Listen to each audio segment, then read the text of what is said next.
Hey everyone, Ekman here with another video, and we literally just finished, like it ended a couple minutes ago, the organized play Liverpool finals that happened this weekend. It is one of our final events for the English meta of the One Piece card game, so people are going to Worlds from this one, and what a great event this was in general. A lot of decks that are very viable right now, a lot of strong players. The stream was fantastic, and I'm really excited to go over and talk about this event in general. So real quick, if you guys want any of the deck lists, they're on my website, Eggman Events, which is linked in the description below. And then also, if you guys want to check out the stream VODs, they're linked in the description. They're on the Organized Play Twitch account right now. You can just check those out. And I highly recommend doing so. It's really well done. So going over this real quick. So this was this weekend, 2 days, just under 1,000 players. Started 10 Law and Innis Lobby are banned. So this is the first large event with that happening since that restriction took place officially this Friday. And then 10 rounds of Swiss best of 1 into a top 32 cut. So with best of 3. And of that top 32, we did have 8 Rob Lucci, 5 of the Star Deck 14 Luffys, which I'm really excited to talk about, 4 Bonney, 4 Star Deck 13 Luffy, with one of them winning the event, 4 Nami, 2 Katakuri, 2 Reiju, a Moria, a Dofi, and an Enel. And just look at this pie chart. Look how diverse this is, right? Like, even of this, right, the best placing leader only was 25% of the field, which is fantastic. I think this is really, really cool. I really have liked this format. There's a lot of diversity. There's a lot of decks that are viable and that can make it all the way. There's a leader that I personally did not think was viable if you asked me 2 days ago, and getting 5 spots, the second most topping leader in this pie chart, and I think that's just exciting in a lot of ways. So I think this format's great. I know that we have like one more week of it since we really only get like 2 big events with it before we go into OPO8, but I'm really happy to see where this card game is right now, and hopefully OPO8 with the restriction of red purple law continues to have at least some kind of semblance to how diverse this meta is in general. But looking at the leader breakdown as well, we did have 136 Rob Lucci, so even the most played leader was only like what, 10-15% of this meta. So again, there's just a lot of people on a lot of decks, and even like look at the Star Deck 14 Luffy, right? 19 of them were in this event and 5 of them topped, right? Like that's like 25% of them were in the top cut, which is crazy in a lot of ways. So again, I think there's a lot of viability, and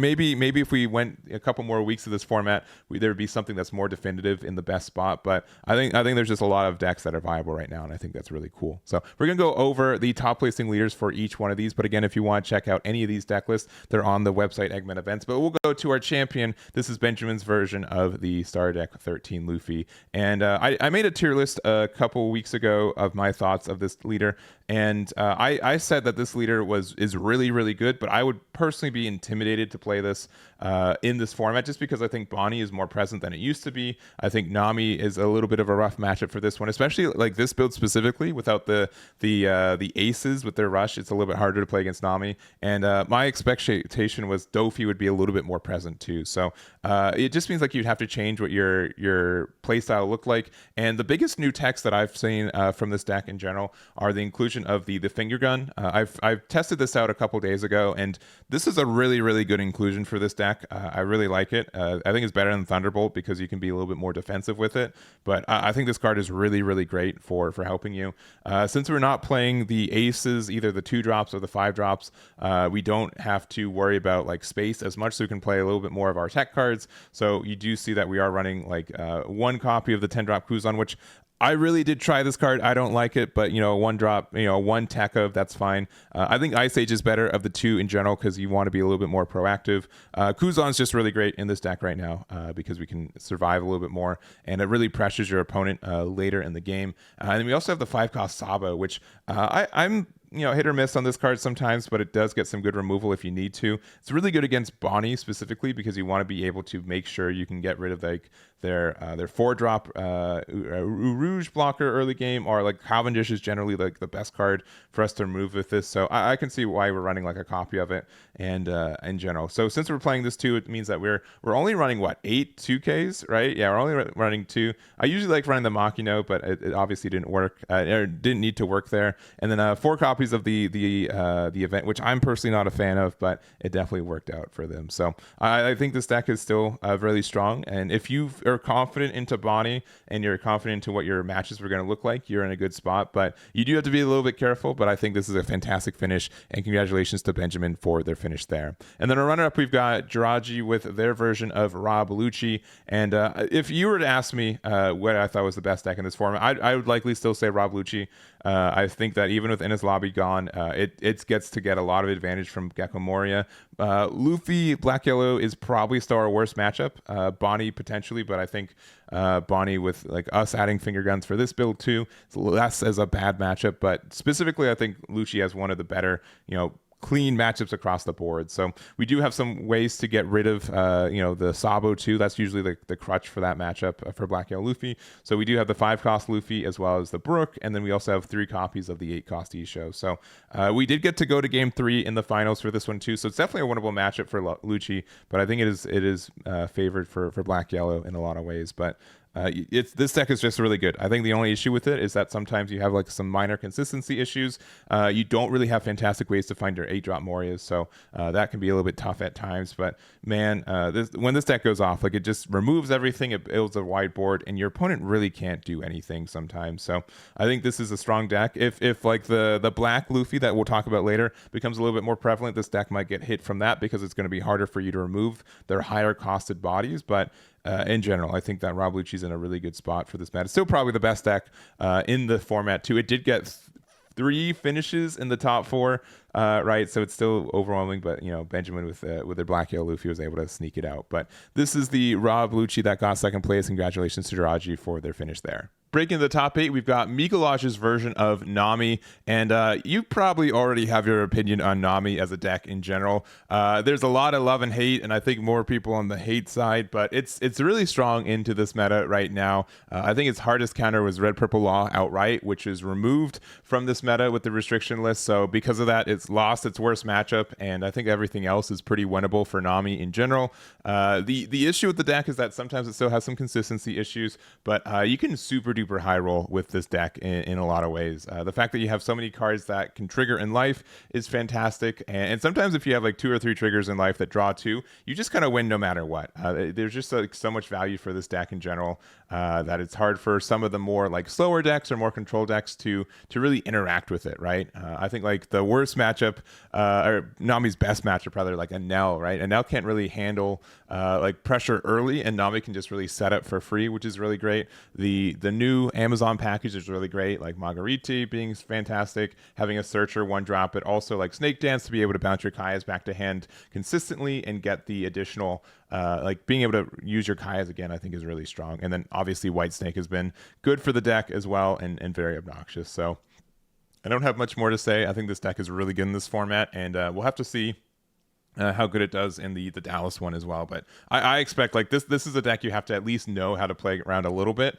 But even then, sometimes it just wins and you really can't do anything. But this is Mikołaj's build, and congratulations for their top 8 with Nami. And then next up, another deck that got a lot of support from Red Purple Law being removed. We've got Reiju, and honestly, like we've mentioned this 100 times. I'll mention it one more time. Reiju really lost out on Red Purple Law being better at going to lower Dawn counts, because it just kind of turns off a lot of your deck and all of your Vinsmoke effects, right? Because all of them are dependent on you being at the same or less Dawn than your opponent. And if Red Purple Law is just losing 3 Dawn a turn, or just being really greedy with their effects, you really can't get any effects off. But now that that's gone, and that you can use some of your own effects again, I think the deck is in an okay spot. I think top 8 is a really great finish for this deck too. I would say like topping with this into top 32 is not too outrageous, but it does have it's really consistent in a lot of ways, but sometimes you do miss out on some pieces. And I personally, and some builds I don't think ran the package, but Porsche's been a new card for the deck. It's been indirect support, but the OPO7 meta was able to bring this, so you're able to play out any 4K or less, which is usually each G. There's a lot of decks. If you're able to play 2 Ichis in a row with Porsches, you just lose. It's just too much pressure, but it's really hard to consistently set that up for this deck. So But I do think like the porch, like this was really great, especially when you wanted to play against red purple laws, because you could lose another Don every turn and get that at value. But yeah, I don't know. Reiju's just kind of in a weird spot, because there's some matchups I think like it has a hard time. I think Bonney specifically, if you're able to set up like a Eustace Kid, this deck really can't do anything against that. And you do get a lot of cycle, but like your top end is really what you play Judge, and then you're able to go wide with your board kind of thing, but nothing. Like I still think like 8-drop Moria is still like the better play, and they do still get to keep all their Don, right? You have to lose a lot of Don for it. So I don't know. This deck is in a really interesting spot. I think it's meta right now, and it's really kind of more dependent on the pilot than necessarily the build here. So this is this is Vittorio's version of the build, and congratulations to their finish there. And then talking about Bonney, we do have our top 8 Bonney as well. So this is Dirk's version of the build, and this is I think another deck that I would be pretty considered to run at our own card fest here in North America. I think Bonney really does appreciate the fact that red purple law is gone. Innis Lobby also being gone means it's a little bit harder for Rob Lucci to get rid of your higher cost cards. And Rob Lucci already kind of had some rough times, especially with cards like Basil Hawkins being able to be a blocker. That's a little bit tricky for Rob Lucci to interact with outside of finger gun, right? And then we also are running like a really big top end. We have Hody Jones, which is one of the better cards in this deck, especially if you play this card on curve. It's really, really strong. We just have a hard time getting there. Rosie's been being a little bit more popular lately, I think, being able to be a little bit slower, right? And I think red purple law not being around to like this is a bit of a greedy card. So since the most aggressive deck in the format's gone, I think that's good. Eustace Kid, I'm liking this card a little bit less personally, just because I think a lot of decks do have ways to remove this, and it doesn't get immediate value. But I do think it's like if a deck can interact with it, it's GG in a lot of ways. Zoro, 3 copies, which is a lot, but man. There's also just like if you're playing against Black Yellow Luffy, if you play this on curve and they can't remove it, you generally win the game. So it's likely worth it to run this card as many copies, and it's just I think in a really strong spot. And then 2 of the 10-drop Dofis too, which I usually like running at 3, but I think 2 is a good spot, especially since we are running the Baby 5 Searcher. We're also playing the Bonney Searcher, which having both Searchers I think is good. It can run into some weird spots where you need to find one card and you found the other, but I think this deck has there's a lot of cycle, there's a lot of card draw, and it just is really good at being obnoxious or having a hard time like limiting your opponent's options, I think is the best way to say it. So I think Bonney's in a really good spot. I expect it to do well in North America too, and congratulations to Dirk for their top 8 finish. And then next up, moving on, we do have our Monkey.D.Luffy's. So this is the deck of the event, I think, in the sense that this never topped in North America or any English meta before this, and we're able to get 5 into the top here. Like the second most topping leader in this event was this Luffy. So we had a lot of people on it. This is Luigi's version, but Luigi, Carmine, Gianluca, they all topped at the same placing with this build of it. I think Carmine had a switch between Tashigi and Suru, but essentially this is the same build that all the people who topped this event used. So congratulations to all of our our Star Deck 14 Luffys. And I'll try my best with this deck. Obviously, I haven't experienced this deck at all, so more of just looking at it. But I think this is an interesting build right now. If you don't know what this Luffy does either, Don times 1, all of your characters gain +1 cost. If you have a character the cost of 8 or more, this leader gets +1k power. So it's kind of like Smoker, but like in reverse, where you're able to become a 7k leader for 1 Dawn, which is really nice, but you increase the cost of your own cards. So the reason that's kind of helpful is because it means that some decks have a harder time getting removal, specifically decks like Rob Lucci, which is based off cost, but I think some other things get hit by it too. Like Black Yellow Luffy would have a hard time interacting with some of your cards because they can only get rid of like a 4 cost, but then you can instead be able to get that boon there. So I think all this is fantastic. And then this is not like only your turn, right? If you control a cost 8 or higher, this leader gains +1k power. So being able to be like a defensive 6k leader too is actually really neat too in a lot of ways. You do have to have like a bigger body, but guess what? Black has some of the like biggest like 8 drops in the game, so you're not really worried about it, right? We do have some cards from the star deck too. We have like the Sanji, so it's a 5/6 on play if you have a cost 6 or greater character in play, K up to one of your opponents cost 5 or lower. So just means if you have a Don underneath Luffy, you can play this, and then you're able to do that. Nico Robin, same thing. If you have a cost 8 or higher, give one of your opponent's characters -5 during the turn. This is on player when attacking, so if you have one of these. And then we also have like the Ice Age, the Thousand Sunny. So your characters with Straw Hat Crew have +1 cost, and if your leader has Straw Hat, you get to draw a card on play. So if you have a Dawn underneath your leader, and then you play Nico Robin, and then you have both, this becomes an 8 cost, so it checks itself, and so you get that nice little effect there. So but other than that, I think this deck is really good. It's obviously taking advantage of some of the best cards in the game, like Gecko, Moria, Isho, and Sabo too. And it's really cool. I need to test it out myself personally. I don't have a lot of testing with this deck right now, but it's really cool to see a group of guys really believe in a deck and take it all the way. So congratulations to Luigi for being our top placing with tiebreakers, but all of our Star Deck 14 Luffy players, congratulations for their finishing this weekend and for putting this on the map. I'm sure a bunch of people in the NA are scrambling to figure out this deck and to see if it's worth it if they want to play it, and I think that's really, really cool. So there it is there. And then next up, we've got Joel for their top 16 with Charlotte Katakuri. This deck wasn't topping a lot in this meta right now, right? I think that Enel was the premier yellow deck right now, and the biggest difference is that like Katakuri, like Enel can sometimes beat red purple law, right? Sometimes you can you can starve them out of resources and kind of go from there. Katakuri really can't do that, right? They don't have as much healing. They're more aggressive, right? They're more like kind of like tempo aggression than like play a bunch of little bodies, but they're able to, since we have a 7k leader, right, on offense, we get that little bonus effect too. So because we're able to do that, like red purple law was able to get rid of like a bunch of good bodies on board, like the Kiko Nojos, like Gidatsu, and then also without proccing their on KO effect, like Perospero, and then also develop their own bodies, right? And it's pretty kind of rough for Katakuri to remove cards, right? Especially since like Gidatsu can, but against, if you hit red purple law once, you can't get rid of any of their 4 cost, and like Nami only triggers in their life, right? So it's tough. We have Shirahoshi, which would get bottom decked pretty easy with leader effect. So since we get that removed, I think that Katakuri does have a little bit of a spot in this meta right now. The fact that 10 drop Big Mom is still a really good card in a lot of situations. It's kind of like a checkmate and prevents like a deck from being too control heavy a lot of the time. We have a bunch of our top end. We have Lin, we have Enel, we have 8 drop Katakuri, we have one of the 10 drop Ace. So honestly, just a really personalized build too, which I like. There are a lot of 3s and 1s, and the only card that we run 4 copies of are the Flampe and the Lin, and I guess the beige, right? But everything else is like 1, 2s, and 3s. So you can tell that they spent a lot of time looking through this deck and getting some particular ratios to the where they like it. So a big congratulations for Katakuri. I'm curious to see if it's able to top North America too. But I do think it's a deck that definitely gets better with red purple law being gone, and it'll be interesting to see if it gets to continue to be good. So this is this is Joel's version of the build. Congratulations for their top 16 there. And then we got a couple of singletons. These are all finishes in the top 32.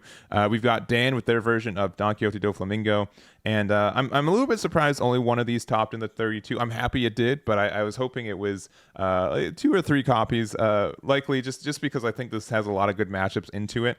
Dofi is a little bit constrained by the fact that you are really dependent on what your opening hand is and what your first 2 turns are, because you really need to start getting the tempo on board really early. That means that once you're able to get like a Jinbei, if you play Jinbei with Edward Weevil, you have a really good chance to win this game, right? You lost your worst match of red purple law, which is able to remove bodies and play bodies, which is better than what you can do. And without Ennis Lobby, it's a little bit greedier for Rob Lucci to get removal early game. So that just means if you're able to, again, Jinbei with Weevil, you get a lot of early pressure. And that also means that you have time to like use like a Raging Tiger or like a Boa or one of your removals are interaction cards that take up all of your Dawn for the turn, but then you still have cards on the board to pressure your opponent. So because of that, I think Dofi's in a good spot. But if you don't open your really good hand, if you don't have like Perona in your opening hand, or it's really Jinbei. Jinbei is like the most important card for this deck. If you don't have this, it's a little bit trickier for this deck to kind of take off. But the amount of interactions you have are great. Like Pudding is great disruption against a lot of decks. Red Rock is great against stuff. This card like wins the match for Black Yellow Luffy a lot of the time.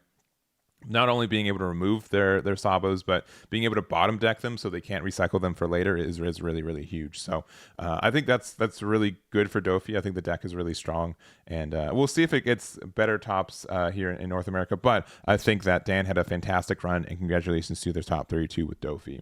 And the next up, you've got Matthew with their version of Enel, which again, only Enel in top 32. And so Katakuri did do better than Enel in this event, which I think is a little bit surprising. But I also think like Enel's pretty understood of how this deck works, right? We are really dependent on just playing like a big body every turn late game and then having interaction if we need to. This one's a little bit more aggressive on the removal since we do have 4 Gadatsu, 4 of the Monkey.D.Luffy, and also 3 copies of the 5-cost Sabo. So really, really interesting to see they prioritize so much removal in this one. You have like 1 copy of Ace, but no copies of Enel, which I think like Enel generally is what I would expect from this deck. It's really hard to interact with Rob Lucci a lot of the time because you can't really starve them out of resources because their Gecko Morias are just really, really good. But at the same time, I think that since they don't have Innis Lobby, there's a good chance that your 8, 9s, and 10s survive on board a little bit more often, which is nice. So I don't know. I think Enel's like in a weird spot. I think it's good by default. I think there's just too many good cards that it runs, and sometimes it just decides to win if you get like 2 good triggers in a row. But I do think like there's still some consistency issues with it, and sometimes like since like your 8, 9s, and 10 costs it's your entire turn, right? Like, and they don't always get the removal that you want. It's going to be really interesting. Like it's just like a middling deck at times, but I think it's really strong in this meta still. And congratulations to Matthew for their finish there. And then our last deck of the day, we do have Gecko Moria. So this is Luca's version of it here. And I had a lot of people ask me with the Innis Lobby ban, you know, is Moria better than Rob Lucci now? Is this a better deck? And my response was no. I think Rob Lucci is still better, but I don't think Moria is bad in any way. We still have the consistency for it. The fact that we like I've always said like Rob Lucci gets a better 8-drop Moria, but Moria as a leader gets to find and more consistently play their 8-drop. So it's kind of like, you know, what's better, right? Do you want to consistently see your cards a little bit more often, or do you want to get a lot of value when you do see your cards anyways? So that aside, though, I think Moria is in a good spot. It hasn't really changed a lot in the last couple weeks, but some choice adds. We do have like 4 copies of Ice Age. We are playing the Hina package, so 4 of those, and the Brook. So we get some good interaction with our Rebekahs, and also using like our Absalom, or even having like a Hina Brook kind of play gets you a lot of value. And then 3 whole copies of Isho to really help like the Black Yellow Luffy matchup and other matchups that go really greedy in their hand size. So I think this is a solid build. I don't have really much more to say, and congratulations to Luca for their finish there.